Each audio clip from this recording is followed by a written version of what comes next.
Israel launched a massive military operation against Iran on February 28, 2026. The supreme leader of Iran, Ayatollah Ali Khamenei, was killed. Hundreds of civilians are dead. Cities are burning. Missiles are flying across the Middle East. Iran is retaliating against American military bases across the Gulf. The Strait of Hormuz is blocked. Oil prices are skyrocketing. The entire global order is shaking. And in the middle of this chaos, every single world leader had a choice to make: stand with Iran, stand with America, or stay silent. What happened next will shock you, because the most powerful nations on Earth, the ones with the biggest armies, the biggest economies, the loudest voices, they all chose silence. They chose fear. They chose self-preservation, all except one man. A 37-year-old captain from a small West African country that most people cannot even find on a map. A man who earns the salary of a military captain, not a president. A man who has survived 5 assassination attempts in 3 years. A man whose entire existence is a rebellion against the world order that just bombed Iran. Captain Bangene Traore. If you are watching this video right now, I need you to do something for me. Hit that like button. Not tomorrow, not later, right now. Because this video is going to carry a message that no mainstream media outlet on this planet will ever broadcast. And the only way this message reaches millions of people is if you press that button. And I need to tell you something else. At the end of this video, I will reveal something about Traore and about this war that will completely change your understanding of global politics. If you love Traore, if you respect what this man stands for, do not leave this video. Stay until the very last second. I promise you, it will be worth every minute. Let me take you through exactly what happened, day by day, leader by leader, so you can see for yourself who has courage and who does not. February 28, 2026. The bombs start falling on Iran. American B-1 bombers, F-35 fighter jets, Israeli Air Force jets, a coordinated attack unlike anything the Middle East has seen in decades. The target was not just military infrastructure. The target was the leadership itself. Within hours, Ayatollah Ali Khamenei, the supreme leader who had ruled Iran for over 3 decades, was confirmed dead. His wife was killed. Senior military commanders were killed. The headquarters of Iran's Supreme National Security Council was destroyed. The world held its breath. And then the responses started coming in. Russia, the country that signed a comprehensive strategic partnership treaty with Iran in January 2025. The country that conducted joint naval drills with Iran just 1 week before the attacks. The country that was supposed to be Iran's most powerful ally. What did Russia do? Russia issued a statement, a piece of paper. They called the attack a pre-planned and unprovoked act of armed aggression. Beautiful words, strong language, and absolutely nothing behind it. No military support, no weapons shipments, no threat of retaliation, nothing. Just words on a screen. Let me put this in perspective. This is the same Russia that has a mutual defense treaty with North Korea that obligates military support. But with Iran, the treaty only calls for consultation and non-aggression. Russia designed the relationship so that it would never have to actually fight for Iran. And when the moment of truth arrived, Russia did exactly what the treaty allowed. It talked, and then it went back to its own war in Ukraine. This is the 3rd time in 15 months that a Russian ally has fallen while Moscow watched.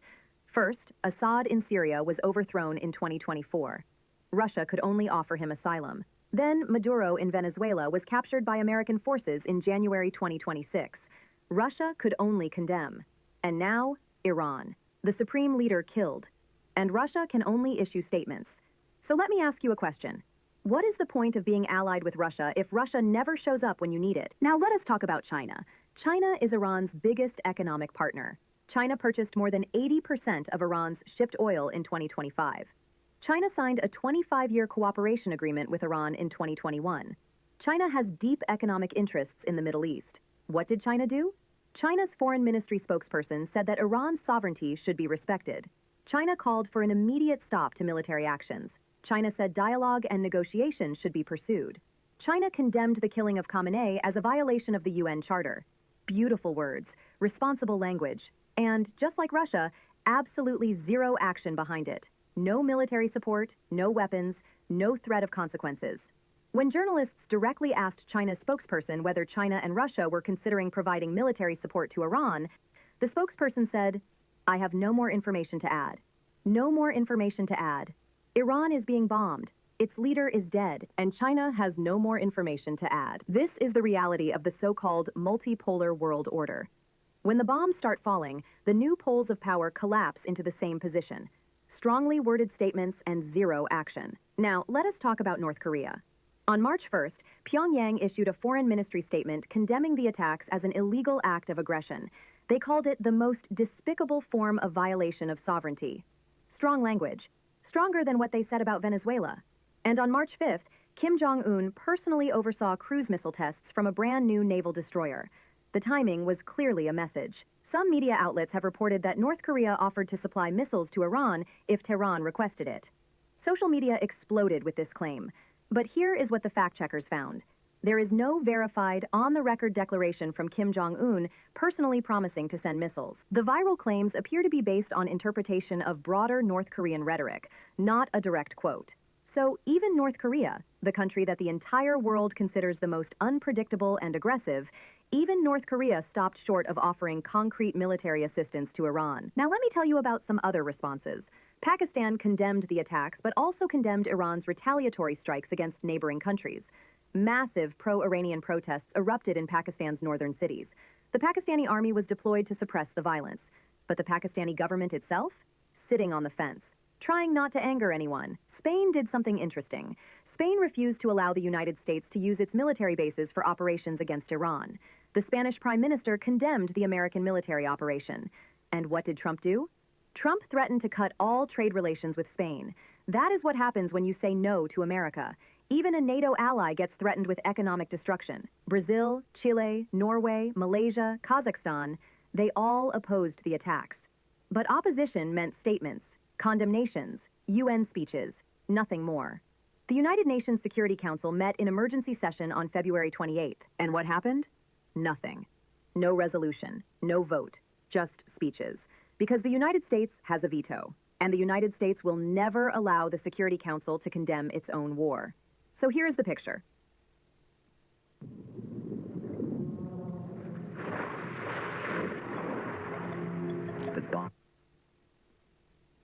Iran is being destroyed. Its leader is dead. Its military infrastructure is being dismantled. And the response from the so-called international community is words, statements, condemnations, press conferences, social media posts. Not a single major power offered military assistance. Not Russia, not China, not any nuclear-armed nation, not any member of the United Nations Security Council. Not a single one, except Captain Bangene Traore. On March 2nd, while the world was still writing its carefully worded statements, while diplomats were still choosing their adjectives, while intelligence agencies were still assessing the situation, Traore stepped in front of a microphone and said what nobody else on this planet had the courage to say. Burkina Faso is ready to provide military assistance if Iran requests it. Let that sentence sit in your mind for a moment. Not economic assistance, not humanitarian aid, not a UN resolution. Military assistance, soldiers, weapons, action. And then he said the sentence that will be remembered for generations. The days of Americans escaping punishment are over. Do you understand the weight of these words? A 37-year-old leader of a country with 23 million people, a country ranked 127th in global military power, a country fighting its own war against terrorist groups.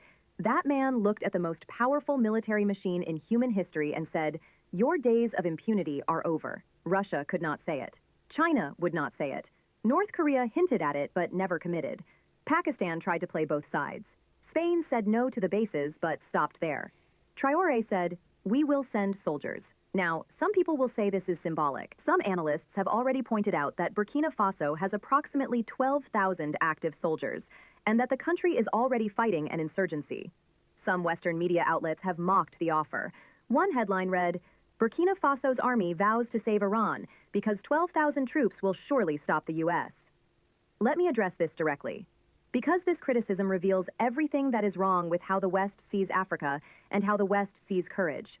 The power of Traore's statement is not measured in troop numbers. It is measured in what it represents. When a small nation stands up and says what superpowers are afraid to say, that is not weakness. That is the most powerful form of leadership on earth. When Rosa Parks refused to give up her seat on that bus, she did not have an army. When Mandela spoke from his prison cell, he did not have nuclear weapons. When Sankara stood before the United Nations and challenged the entire global financial system, He did not have aircraft carriers. Courage is not about resources. Courage is about conviction. And Traore has more conviction in his little finger than entire governments have in their foreign ministries. But let me tell you something that the mockery misses entirely. Burkina Faso may have 12,000 regular soldiers, but it also has the Volunteers for the Defense of the Homeland. This is a civilian militia force with an estimated 30,000 to 100,000 members. Traore has been building this force since he came to power. He has been equipping his military with Chinese armored vehicles, SR-5 multiple rocket launchers, SH-1 self-propelled howitzers, and Turkish Bayraktar Akinci drones, one of the most advanced combat drones in the world. He has been modernizing, training, and expanding his military capability every single month. Is Burkina Faso going to defeat the United States in a conventional war? Of course not. But that is not the point. The point is that Traore is building something that no other African leader has built in decades. A military that answers to its own people, equipped by its own allies, fighting for its own sovereignty. And when that military's leader says he is willing to send soldiers to support Iran, the message reverberates across the entire global south. Because the message is not just about Iran. The message is, the era of unchallenged American military dominance is ending. Not because of one country, but because leaders like Traore are showing the world that resistance is possible, that defiance is an option, that you do not have to accept the bombs, the sanctions, the regime changes, and the destruction just because Washington decided it is your turn. Now let me tell you why Traore is different from every other leader who spoke about this war. And this is what I promised you at the beginning of this video. This is the part you cannot miss. Traore did not just make a statement about Iran. Traore has been preparing for this moment for 3 years. Every single decision he has made since September 2022 has been building toward a world where Africa does not bow to Western power. Military bases. He nationalized gold mines and created Sopamib, a state-owned mining company. He achieved food self-sufficiency for Burkina Faso in 2025. He produced 94 tons of gold, making Burkina Faso Africa's 4th largest gold producer. He flipped the country's economy from deficit to surplus. He forced the IMF to disperse $33 million and approve a new $124 million facility. He built the alliance of Sahel states with Mali and Niger. He launched a $895 million investment bank, the BCID AES. He is preparing a new currency backed by gold to replace the CFA franc. He dissolved all political parties. He survived 5 assassination attempts. He was named Person of the Year by Shifter magazine. He was called arguably Africa's most popular president by the Institute for Security Studies. A movie was made about him in Ghana called The Last African Hero. And now, while the entire world cowers before American military power, he is the one leader who stands up and says, if Iran needs us, we are ready. Do you see the pattern? This is not a random statement from an impulsive leader. This is the logical conclusion of a 3-year revolution. A leader who has already broken free from French financial control is not afraid of American military threats. A leader who has already kicked out foreign troops is not intimidated by Pentagon press conferences. A leader who has already survived 5 attempts on his life does not fear Washington's displeasure. Traore is free, mentally free, politically free, economically free, and that freedom allows him to say what no other leader can say. Now compare that to Traore's critics. The West calls him a dictator. They call him authoritarian. They call him a threat to democracy. But let me ask you this. Which is more authoritarian? A leader who cuts his own ministers' salaries by 30% and raises civil servant wages by 50%? Or a system that bombs a country, kills its leader, and calls it bringing freedom? Which is more undemocratic? Dissolving political parties that were used as tools of foreign manipulation, or overthrowing governments through coups, assassinations, and economic sanctions every time a country tries to be independent? The West does not hate Traore because he is undemocratic. The West hates Traore because he is free. And free African leaders are the most dangerous thing in the world for a system built on African exploitation. Let me close with this. The Iran war has exposed the truth about global politics in 2026. It has shown us that treaties mean nothing when the bombs start falling, that alliances are only as strong as the interests behind them, that the United Nations is powerless, that Russia and China will protect their own interests before they protect their partners, that the so-called multipolar world is still a world where America does what it wants and everyone else writes press releases. But it has also shown us something beautiful, something hopeful, something that should make every African, every person in the global south, every human being who believes in justice, hold their head a little higher today. It has shown us that there is one leader on this earth who is not afraid. One leader who does not calculate. One leader who looks at the most powerful empire in human history and says, "Your days of impunity are over." His name is Captain Ibrahim Traore. He is 37 years old. He leads a nation of 23 million people, and he has more courage than every leader in the G7, the G20, the Security Council, and NATO combined. Now here's what I need from you. I need you to go to the comments right now and answer this question. After everything you have seen this week, after watching superpowers hide behind statements while Traore stood alone, who do you think is the bravest leader in the world right now? Write it in the comments. I want to read every single answer, and I need you to share this video. Not because I am asking you to, but because the people in your life deserve to know this story. Your friends deserve to hear this. Your family deserves to understand what is happening, because CNN will not tell them. BBC will not tell them. France 24 will not tell them. Al Jazeera will give you the war coverage, but they will not give you the Traore story. We are the media now. Traore Command is the voice that the system wants silenced. And every time you share this video, every time you press that like button, every time you subscribe and turn on that notification bell, you are telling the system that you will not be silenced either. The revolution is not televised, but it is right here, on Traore Command. Captain Ibrahim Traore, remember that name. Because one day, your grandchildren will ask you, who stood up when the whole world was afraid? And you will tell them, there was a young captain from Burkina Faso.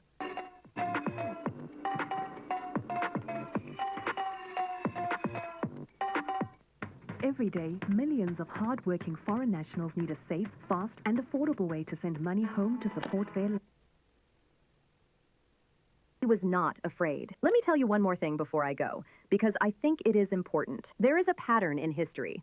Every time an African leader challenges Western power, the world is told that he is crazy, that he is reckless, that he will bring ruin to his people. They said it about Patrice Lumumba in Congo before the CIA helped murder him. They said it about Kwame Nkrumah in Ghana before he was overthrown. They said it about Thomas Sankara in Burkina Faso before he was assassinated at 37. They said it about Muammar Gaddafi in Libya before NATO destroyed his country. And now they are saying it about Traore. He is reckless, they say. He is dangerous, they say. He is destabilizing the region, they say. But look at the results. Burkina Faso has food self-sufficiency. Burkina Faso has a current account surplus. Burkina Faso has 94 tons of gold production. Burkina Faso has a new investment bank with nearly $1 billion in capital. Burkina Faso has a growing military equipped with modern weapons. Burkina Faso has allies across the global south. And most importantly, Burkina Faso has something that no amount of money can buy: dignity. The dignity of a nation that stands on its own feet. The dignity of a people who are no longer anyone's colony. The dignity of a leader who speaks truth when the entire world is lying. That is what Traore represents. Not just for Burkina Faso, not just for the Sahel, not just for Africa, but for every nation, every community, every human being that has ever been told to sit down, shut up, and accept the world as the powerful have designed it. Traore is standing up. And by standing up, he is giving permission to millions of others to stand up too. This is why they want him gone. This is why there have been 5 assassination attempts.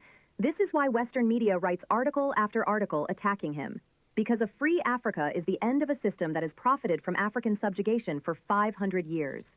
But Traore is still here, still leading, still building, still speaking, and now still standing with Iran when no one else will. The next time someone tells you that one person cannot change the world, show them this video. Show them Captain Ibrahim Traore. Show them what happens when courage meets conviction. And then ask them, what are you doing with your freedom? Subscribe to Traore Command. Share this video with every person you know. Turn on the bell, because this story is not over. It is just beginning.